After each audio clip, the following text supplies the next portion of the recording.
Now, KNUT and KUPPET have petitioned the Senate Committee on Delegated Legislation to urge Education Cabinet Secretary to drop the proposed new basic education regulations. Now, the two teacher unions want all stakeholders to be consulted prior to the adoption of the new rules. KTN's Patrick Amimo is following a meeting currently going on between officials of these two unions and other stakeholders, and now he joins us live to tell us some of the concerns that have been raised. Amimo.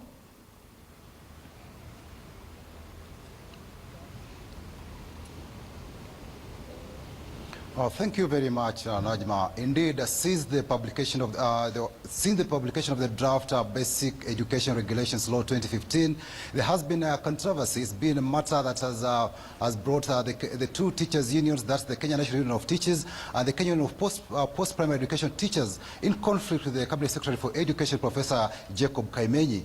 And one area of contention here is that idea of disciplining the heads of schools, because the regulations provide that the Cabinet Secretary should be given that mandate of disciplining and or sacking head teachers, and the unions are really opposed to this provision because they say this is a mandate of the Teacher Service Commission.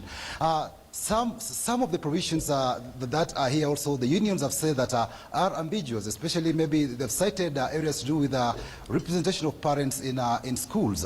They're saying that area should be clear, and they should deal with Parents Teachers Association and not the Parents Association, because they say that thing is amorphous, and they claim that that reference to Parents Association could be referring to these the Kenya National Parents Association, which they say is not recognized in schools, and they want that role of parents reverted back to the PTAs, that is the Parents Teachers Association.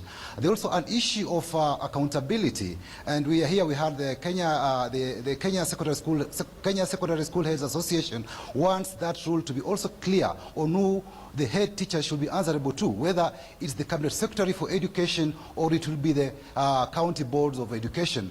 These are the matters they want clarified. The unions have also given proposals on how they want these regulations to be implemented, because they claim the regulations were put in place without involving stakeholders. So their appeal to the Senate Committee on Delegated Legislation is that they want the entire proposals are rejected and be brought afresh to the public for more input from the stakeholders, in order to have at least a draft regulations in schools that that have a wide consensus, because these laws touch on an entire spectrum of the school life, starting from how students are managed, how staff in schools are managed, and the surrounding community. Back to you, Najma.